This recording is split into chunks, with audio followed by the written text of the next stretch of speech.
Hello, my dear students. Welcome to another new chemistry class for class 9 and class 10. So students, আজকে আমরা একটি new chapter start করতেছি। পদার্থের গঠন। এটা হচ্ছে আমাদের তৃতীয় অধ্যায়। So students, এই চ্যাপ্টারটা কিন্তু খুব ইম্পর্টেন্ট। এখান থেকে এসএসসি তে একটা সৃজনশীল কোশ্চেন মাস্ট থাকবে। সো এই চ্যাপ্টারের সবগুলো ভিডিও তোমরা খুব মনোযোগ সহকারে দেখবে। আর তাছাড়া তৃতীয় চ্যাপ্টার কিন্তু প্রথম মানে ফার্স্ট চ্যাপ্টার এবং সেকেন্ড চ্যাপ্টারের মতো এতটা সহজ নয়। এই চ্যাপ্টারটা কিন্তু কিছুটা কঠিন। বাট ভয় পাওয়ার কিছু নাই, আমি তোমাদেরকে একদম ইজি ভাবে বুঝিয়ে দেবো, মানে এত সহজ ভাবে বোঝাবো তোমাদের মনে হবে এই চ্যাপ্টারটা মানে চ্যাপ্টার 1 এবং চ্যাপ্টার 2 এর মতোই ইজি। সো আমি তোমাদেরকে এই চ্যাপ্টারের প্রত্যেকটি সেন্টেন্স লাইন বাই লাইন আমি তোমাদেরকে বুঝিয়ে দেবো, পাশাপাশি বোর্ডের এমসিকিউ এন্ড সৃজনশীল সবগুলো আমি কমপ্লিট করিয়ে দিব।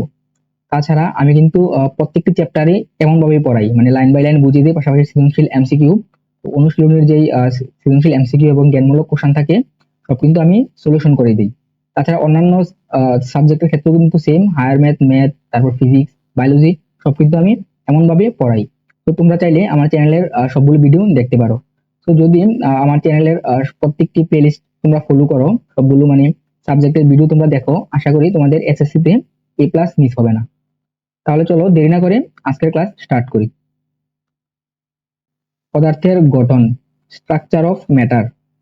দ্বিতীয় অধ্যায়ে আমরা পদার্থের অবস্থা সম্পর্কে জেনেছি এবং পদার্থ কি আমরা সেই বিষয়টা জেনেছি। তো এবার আমরা দেখব পদার্থের গঠন, কিভাবে পদার্থ গঠিত হয়েছে। ওকে, এখানে দেখো কৌতূহলী মানুষের স্বাভাবিক চিন্তা হলো আমাদের চারপাশে জিনিসগুলো কি দিয়ে তৈরি, আমাদের শরীরই বা কি দিয়ে তৈরি। হ্যাঁ, আমাদের মতো প্রাচীন দার্শনিকেরাও এ নিয়ে বহু চিন্তা ভাবনা করেছেন। প্রাচীন গ্রিক দার্শনিকেরা ভাবতেন মাটি, পানি, বায়ু এবং আগুন ইত্যাদি মৌলিক পদার্থ, আর অন্য সকল বস্তু এদের মিশ্রণে তৈরি।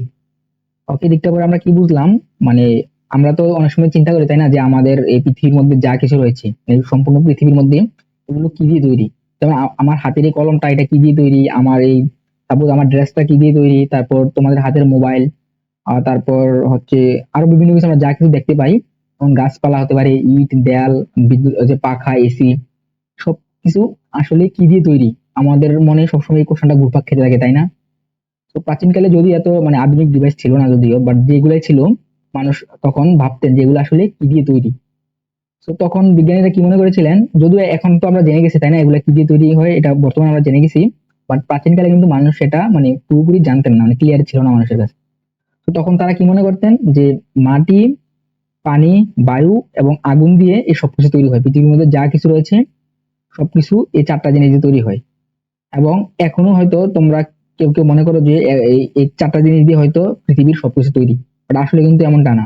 পৃথিবীর সবকিছু তৈরি হয়েছে 118টি মৌল দিয়ে। তো এই চ্যাপ্টারটি কমপ্লিট করলে আমরা এবার এই বিষয়ে বিস্তারিত জানতে পারবো। ওকে, তাহলে দেখো, গ্রিসের দার্শনিক ডেমোক্রিটাস প্রথম বলেছিলেন প্রত্যেক পদার্থের একক আছে যা অতি ক্ষুদ্র আর অবিভাজ্য। তাহলে ডেমোক্রিটাস কি বলেছিলেন, প্রত্যেকটা পদার্থের একক রয়েছে, ওকে, যেটা অতি ক্ষুদ্র আর অবিভাজ্য। অবিভাজ্য মানে হচ্ছে যেটাকে আর ভাঙা যায় না, এই ক্ষুদ্র এককটাকে আর আমরা ভাঙতে পারবো না। তিনি এর নাম দেন অ্যাটম। তো বুঝতে পারলে অ্যাটম নামটা কি দিয়েছিলেন, ডেমোক্রিটাস। কোনো বৈজ্ঞানিক পরীক্ষা দিয়ে এটি প্রমাণ করা সম্ভব হয়নি এবং সে সময় সবচেয়ে বড় বিজ্ঞানী এরিস্টটল এর বিরোধিতা করেছিলেন, তাই এটি কোনো গ্রহণযোগ্যতা পায়নি। তো ডেমোক্রিটাস যে মতবাদটা দিয়েছিলেন যে প্রত্যেক পদার্থের একটা একক রয়েছে যা অতি ক্ষুদ্র এবং অবিভাজ্য, মানে আমরা যখন কোনো একটা পদার্থকে ভাঙতে ভাঙতে একদম মানে ছোট করতে থাকবো তখন লাস্টে একটা একক পাবো, ওকে।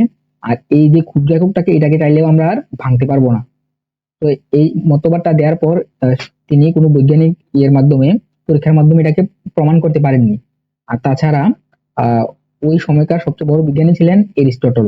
যে সবচেয়ে বড় বিজ্ঞানী এরিস্টটল এই মতবাদের বিরোধিতা করেছিলেন, তিনি এটা মানতেন না। তো যার কারণে এটা গ্রহণযোগ্যতা পায়নি। প্রায় 2500 বছর পর 1803 সালে ব্রিটিশ বিজ্ঞানী জন ডাল্টন বিভিন্ন পরীক্ষায় প্রাপ্ত ফলাফলের উপর ভিত্তি করে ডেমোক্রিটাসের ধারণাপ্রসূত পরমাণু সম্পর্কে একটি মতবাদ দেন।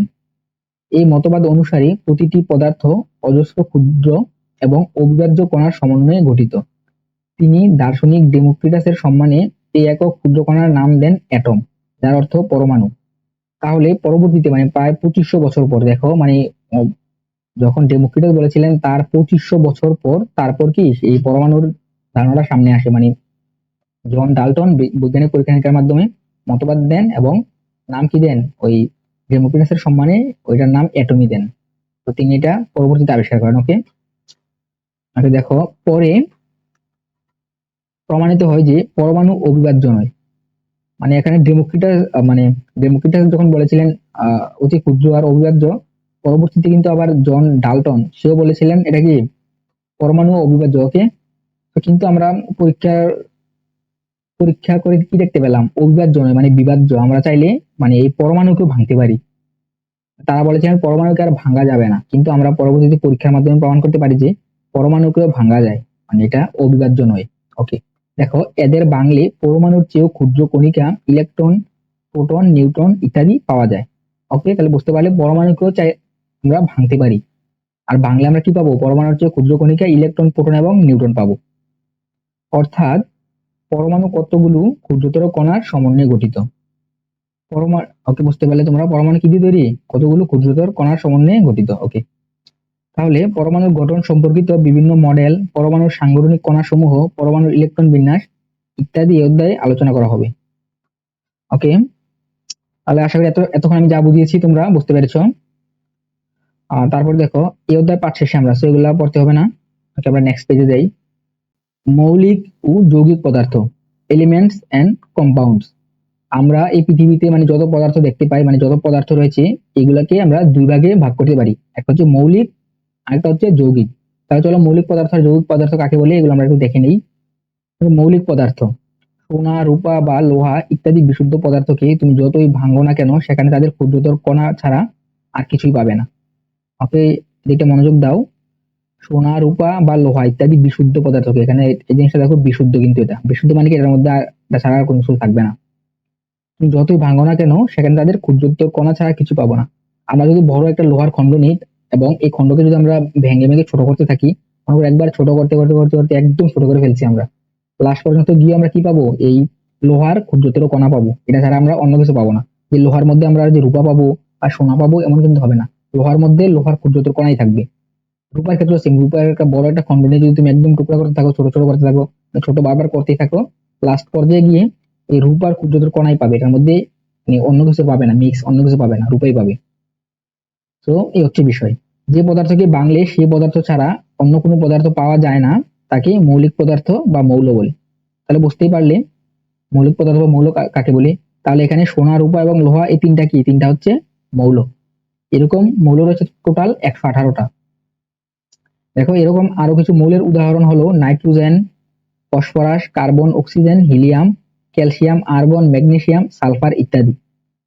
এই পর্যন্ত 118টি মৌল আবিষ্কৃত হয়েছে। দ্যাট মিনস মৌলিক পদার্থ কতটি? মৌলিক পদার্থ হচ্ছে 118টি। এগুলোর মধ্যে 98টি প্রকৃতিতে পাওয়া যায়, বাকি মৌলগুলো গবেষণাগারে তৈরি করা হয়েছে। দ্যাট মিনস 20টা মৌল গবেষণাগারে তৈরি করা হয়েছে। এগুলোকে কৃত্রিম মৌল বলে। যেগুলো গবেষণাগারে তৈরি করা হয়েছে বাকি যে 20টা মৌল এগুলো হচ্ছে কৃত্রিম মৌল। তুমি কি জানো মানব শরীরে মোট 26 ধরনের ভিন্ন ভিন্ন মৌল আছে? তো আমাদের শরীরে কিন্তু মানে আমাদের যে সম্পূর্ণ শরীরটা এটা কিন্তু এই মৌলিক পদার্থগুলোর সমন্বয়ে গঠিত। টোটাল 26 রকমের ডিফারেন্ট মৌল রয়েছে। বাট মৌলগুলো কিন্তু একদম আলাদা না, মানে দুটা তিনটা মিক্স একসাথে হয়ে হয়ে যৌগ তৈরি করেও রয়েছে। তার মধ্যে দেখো আমাদের দেহে কিন্তু 70 ভাগ হচ্ছে পানি, যেমন তাই না? 70 ভাগের অলমোস্ট 70 ভাগে পানি। তো পানি কি দিয়ে তৈরি? H2O। তো এখানে আমরা কি পাই? Hydrogen, oxygen. পাশাপাশি আমাদের শরীরে যথেষ্ট পরিমাণ কার্বন রয়েছে, তারপর নাইট্রোজেন রয়েছে। এরকম বিভিন্ন পদার্থ আমাদের, বিভিন্ন মৌল আমাদের শরীরে রয়েছে। টোটাল কতটি? 26 ধরনের রয়েছে। ওকে, তাহলে মৌলিক পদার্থ কি আমরা বুঝতে পারলাম, যেগুলা কি কি মানে বাংলা বিশ্লেষণ করলে আমরা আর কিছু পাবো না। আর দেখো এখানে H2O আমি বললাম না পানি, এটা দেখো এখানে কি দুইটা আছে তাই না? এটা যৌগিক পদার্থ, H2O পানি। তারপরে আচ্ছা যৌগিক পদার্থ পড়লে আমরা এই বিষয়টা বুঝতে পারবো। দেখো ইতিমধ্যে তোমরা জেনেছো যে মৌলিক পদার্থকে ভাঙলে শুধু ওই পদার্থই পাওয়া যাবে, কিন্তু পানিকে যদি ভাঙা হয় অর্থাৎ রাসায়নিকভাবে বিশ্লেষণ করা হয় তবে কিন্তু দুটি ভিন্ন মৌল হাইড্রোজেন ও অক্সিজেন পাওয়া যাবে। দেখো পানির সংকেত কি? H2O তাই না? এখানে হাইড্রোজেন হাইড্রোজেন হচ্ছে একটা মৌল, অক্সিজেন হচ্ছে আরেকটা মৌল। আমরা যে 118টা মৌল এখানে দেখেছিলাম তো এই 118টা মৌলের মধ্যে এইগুলো রয়েছে, ওকে, হাইড্রোজেন অক্সিজেন রয়েছে। তো এই দুইটা মৌল মিলে কি আমাদের পানি তৈরি করেছে। তো পানি হচ্ছে যৌগিক পদার্থ। আর তাছাড়া এমনি তোমরা মৌলিক যৌগিক বিষয়টা বুঝো, মৌলিক মানে কি, যেটা সিঙ্গেল থাকে একা, আর যৌগিক হচ্ছে দুইটা মৌলিক পদার্থ বা দুইয়ের অধিক মৌলিক পদার্থ মিলে গঠিত হয়। তো এখানেও সেম ধারণাটাই। টোটাল রয়েছে 118টা মৌল। তো এই 18টার মধ্যে এই দুইটা মিলে কি পানি তৈরি করেছে। আর নর্মালি আমরা পানিকে যদি একদম ভেঙে ক্ষুদ্র করি তাহলে কিন্তু হবে না, এটাকে রাসায়নিকভাবে ভাঙতে হবে, ওকে। আবার লেখার চক্রে যদি ভাঙা যায় তাহলে সেখানে ক্যালসিয়াম, কার্বন ও অক্সিজেন এই তিনটি মৌল পাওয়া যাবে। যে সকল পদার্থকে ভাঙলে দুই বা দুইয়ের অধিক মৌল পাওয়া যায় তাদেরকে যৌগ বা যৌগিক পদার্থ বলে। ওকে, তাহলে যৌগিক পদার্থ কি তোমরা পুরোপুরি বুঝতে পেরেছো। তাহলে তোমরা এখানে মৌলিক পদার্থ যৌগিক পদার্থের সংজ্ঞা যদি আসে, মানে জ্ঞানমূলক প্রশ্ন যদি আসে, তাহলে কি লিখতে হবে আশা করি তোমরা বুঝতে পেরেছো। দেখো এখানে কি হবে, যে সকল পদার্থকে ভাঙলে দুই বা দুইয়ের অধিক মৌল পাওয়া যায় তাদেরকে যৌগ বা যৌগিক পদার্থ বলে। আর হচ্ছে মৌল কাকে বলে, দেখো যে পদার্থকে ভাঙলে সেই পদার্থ ছাড়া অন্য কোনো পদার্থ পাওয়া যায় না তাকে মৌলিক পদার্থ বা মৌল বলে। ওকে, তাহলে এই দুটার সংজ্ঞা কিন্তু ইম্পর্টেন্ট, এগুলা জ্ঞানমূলক কোশ্চেনে আসতে পারে। তারপর দেখো যৌগের মধ্যে মৌল সমূহের সংখ্যার অনুপাত সবসময় একই থাকে। এটা কি বোঝানো হয়েছে দেখো, যেমন যেখান থেকেই পানির নমুনা সংগ্রহ করা হোক না কেন, রাসায়নিকভাবে বিশ্লেষণ করা হলে সব সময়ই 2 ভাগ হাইড্রোজেন এবং 1 ভাগ অক্সিজেন পাওয়া যাবে। অর্থাৎ পানিতে হাইড্রোজেন ও অক্সিজেন পরমাণুর সংখ্যার অনুপাত 2:1। দেখো পানির সংকেত তো এটা আমরা দেখেছি, তাই না? তো পৃথিবীর যে কোনো প্রান্ত থেকে তুমি পানি নাও না কেন, সবগুলো পানির সংকেত এটা হবে, মানে এরকম ভাবে পানিটা থাকবে, 2টা হাইড্রোজেন 1টা অক্সিজেন এইভাবে থাকবে। অথবা তুমি সালফিউরিক অ্যাসিডের কথা চিন্তা করো, H2SO4। পৃথিবীর যে কোনো প্রান্ত থেকে সালফিউরিক অ্যাসিড নাও না কেন, ওই সালফিউরিক অ্যাসিডের মধ্যে 2টা হাইড্রোজেন, সালফার 1টা, অক্সিজেন 4টা থাকবে। কার্বন ডাই অক্সাইড পৃথিবীর যে কোনো জায়গা থেকে নাও না কেন, কার্বন এখানে 1টা, অক্সিজেন 2টা থাকবে। এখানে অনুপাত করতে 1:2, এখানে 2, তাই না? কার্বন 1টা, অক্সিজেন 2টা। তো এরকম এই হচ্ছে বিষয়। পানি আমরা পুকুর থেকে নেই, পানি আমরা সমুদ্র থেকে নেই, পানি আমরা মানে নদী থেকে নেই, যেখান থেকে নেই না কেন পানি অলওয়েজ H2, মানে এখানে সব পানি সেম, মানে 2টা হাইড্রোজেন 1টা অক্সিজেন এরকম 2:1 অনুপাতে থাকবে। এখানে এটাই বোঝানো হয়েছে, ওকে। তারপর দেখো যৌগের ধর্ম কিন্তু মৌলসমূহের ধর্ম থেকে সম্পূর্ণ আলাদা। এক্সাম্পল দেখো, যেমন সাধারণ তাপমাত্রায় হাইড্রোজেন অক্সিজেন গ্যাসীয়, কিন্তু এদের থেকে উৎপন্ন যৌগ পানি সাধারণ তাপমাত্রায় তরল। আচ্ছা, এই লাইনটা দ্বারা কি বোঝানো হয়েছে, ওকে দেখো অক্সিজেন আর হচ্ছে হাইড্রোজেন গ্যাস, এগুলা যেমন পরিবেশের মধ্যে কক্ষ তাপমাত্রা এগুলা কি গ্যাসীয় অবস্থায় থাকে।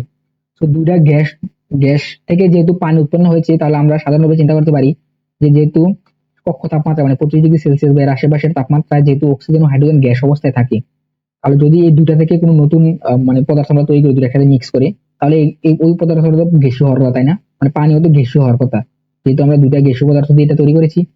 কিন্তু প্রকৃতপক্ষে কিন্তু এমন হয় না। মূলত এই গ্যাসীয় পদার্থ হলেও যখন এটা আম, যৌগ তৈরি হয়, পানি তৈরি হয়, তখন কিন্তু এটা তরল অবস্থায় থাকে কক্ষ তাপমাত্রায়। তো কক্ষ তাপমাত্রায় পানি কি তরল, আর হচ্ছে অক্সিজেন, এটাকে যদি তোমরা তরল করতে চাও তাহলে এটা নর্মাল তাপমাত্রা ধরে গ্যাসটাকে তরল করতে হলে -183°C তাপমাত্রা লাগবে, তখন এটা তরল হবে। তো বুঝতেই পারছো টেম্পারেচার ডিফারেন্স কত। 25°C এটা গ্যাস থাকে, আর এটা থাকে কি তরল, লিকুইড। আর হচ্ছে এটাকে তরল করে লিকুইড করতে হলে আমাদের এই টেম্পারেচার থেকে কমিয়ে কত নিতে হবে, -183°C যদি আমরা অক্সিজেনের তাপমাত্রা নিতে পারি, তখন এটা তরল অবস্থায় যাবে, ওকে। সেই বিষয়টার দ্বারা এটাই বোঝানো হয়েছে যে যখন যৌগ তৈরি হয় তখন কিন্তু মানে ওই মৌলগুলোর যে ধর্মটা এটা কিন্তু আর থাকে না, তখন আলাদা যৌগটার জন্য আলাদা একটা ধর্ম হয়। আশা করি তোমরা বুঝতে পেরেছো এই বিষয়টা দ্বারা কি বোঝানো হয়েছে। মানে অক্সিজেন হাইড্রোজেন দুইটা গ্যাস হলেও উৎপন্ন যৌগ কি সাধারণ তাপমাত্রায় তরল। সো স্টুডেন্টস, আজকের ক্লাসটি এই পর্যন্ত থাকবে। নেক্সট ক্লাসে আমরা এখান থেকে স্টার্ট করব পরমাণু ও অণু। সো স্টুডেন্টস, তোমরা যারা আমার ফেসবুক পেজে এখনো ফলো দাওনি, ফলো দিয়ে ফেলো। ইউটিউব চ্যানেলটি যারা এখনো সাবস্ক্রাইব করোনি, এখনই করে ফেলো। এবং তোমরা চাইলে আমার ফেসবুক গ্রুপে জয়েন হতে পারো। এবার আমাদের পেইড কোর্সের ডিটেলস দেওয়া আছে, তোমরা চাইলে এনরোল করতে পারো। সম্পূর্ণ ভিডিওটি দেখার জন্য তোমাদের অসংখ্য ধন্যবাদ।